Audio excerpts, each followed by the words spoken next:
नमस्कार, आप सभी का बहुत बहुत स्वागत है। मेरा नाम रूबिका लियाकत है। 4:50 हो रहे हैं और आप देख रहे हैं गूंज न्यूज 18 इंडिया पर।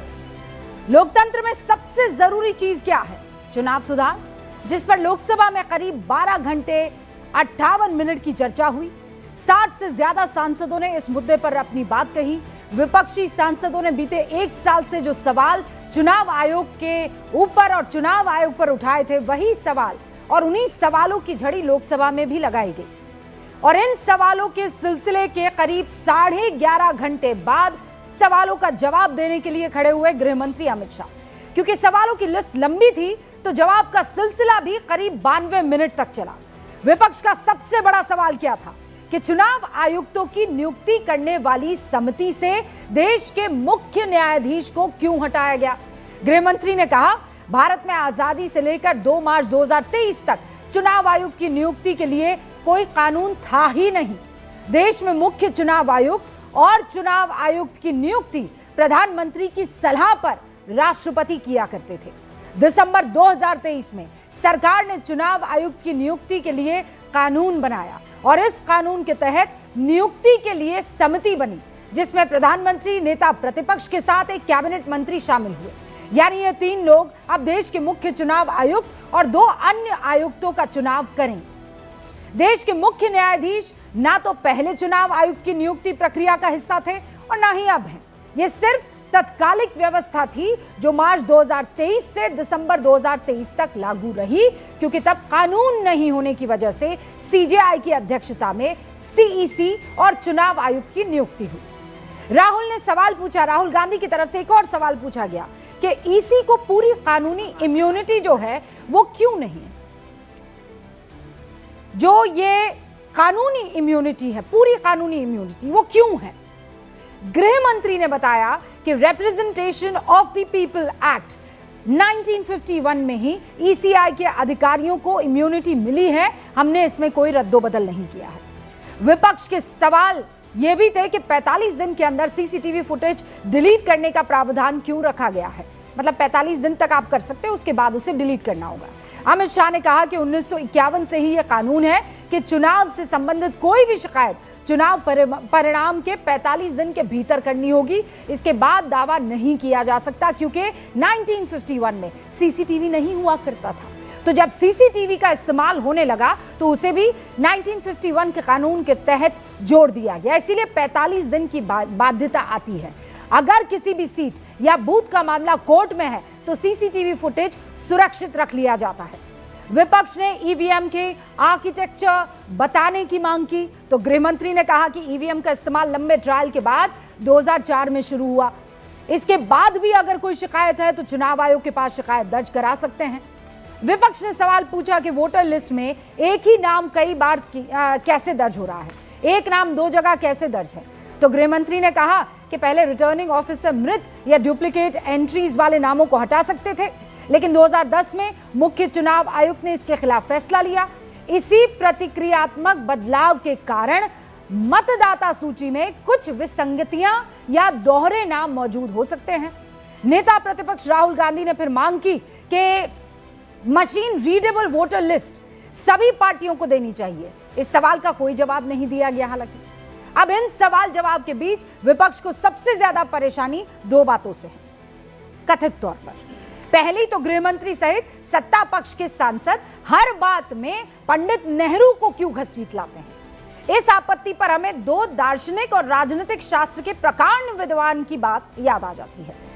स्पेनिश अमेरिकी दार्शनिक और लेखक जॉर्ज ने 1905 यानी 1905 में लिखा अपनी किताब द लाइफ ऑफ रीजन में, those who cannot remember the past are condemned to repeat it. यानी जो लोग अतीत को याद नहीं रखते वो उसे दोहराने के लिए अभिशप्त है। अमेरिकी दार्शनिक को इसलिए याद किया क्योंकि हमारे देश में कुछ लोगों को विदेशियों की बातें ज्यादा समझ में आती है, जैसे डोनाल्ड ट्रंप की। हालांकि हमारे अपने राजनीति के प्रकांड विद्वान चाणक्य ने भी इतिहास को लेकर एक सीख दी है। वो कहते हैं कि मनुष्य का तीसरा नेत्र इतिहास है जो उसे सही राह दिखाता है। अब विपक्ष की दूसरी आपत्ति भी सुन लीजिए। बुधवार को जब संसद में गृह मंत्री बोल रहे थे तो उन्होंने अपने भाषण के दौरान जैसे ही ये कहा कि विपक्ष का पूरा हंगामा घुसपैठियों को बचाने के लिए है, तो राहुल गांधी सहित पूरा विपक्ष सदन से वॉकआउट कर जाता है। और इसके बाद अमित शाह साफ करते हैं कि एसआईआर असल में घुसपैठियों को बाहर निकालने में मदद करने वाला कदम है, क्योंकि पश्चिम बंगाल की बांग्लादेश से लगती हुई 2216 किलोमीटर लंबी सीमा में 553 किलोमीटर की सीमा ऐसी है जहां फेंसिंग नहीं है। और मैं आपको बताना चाहती हूं कि वो इलाके कौन कौन से। इस पर केंद्र का आरोप है कि बंगाल की ममता सरकार जो है वो केंद्र सरकार को फेंसिंग के लिए सहयोग नहीं कर रही है, जिसके कारण देश में घुसपैठ की जो स्थिति है वो गंभीर हो गई है।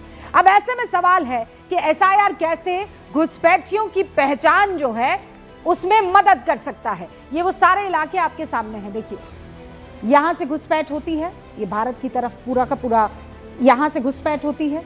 फिर आप बांग्लादेश से घुसपैठ के लिए पूरी की पूरी बॉर्डर लगती हुई है ना।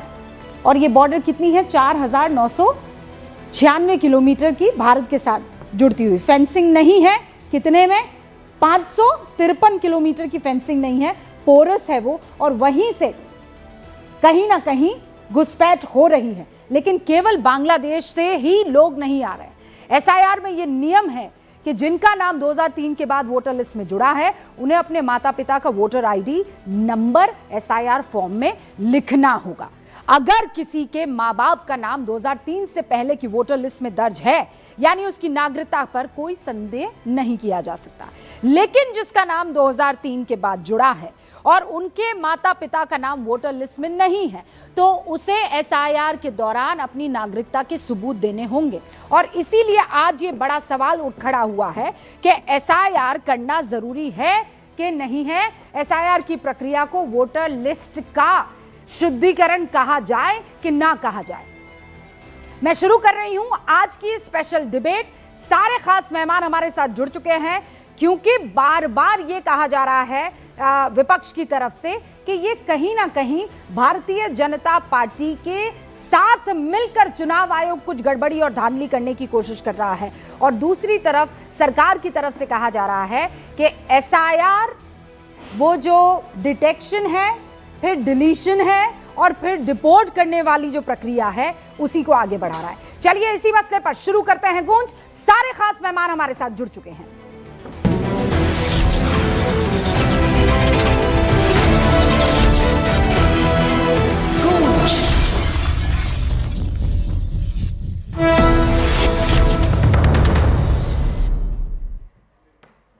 भारतीय जनता पार्टी के राष्ट्रीय प्रवक्ता प्रदीप भंडारी यहां हमारे साथ जुड़ चुके हैं। बहुत बहुत स्वागत है प्रदीप जी आपका।